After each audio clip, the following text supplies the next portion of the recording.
You ask Tiger to solve. This deals with linear equations with one unknown. The final result is x equals 1 over 2. Let's solve it step by step. Group all x terms on the left side of the equation. Subtract 3x from both sides.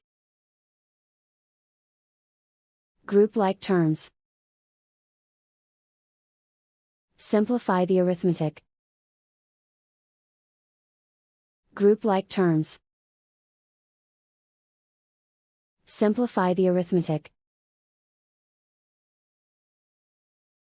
Group all constants on the right side of the equation.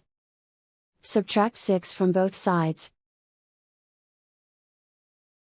Simplify the arithmetic.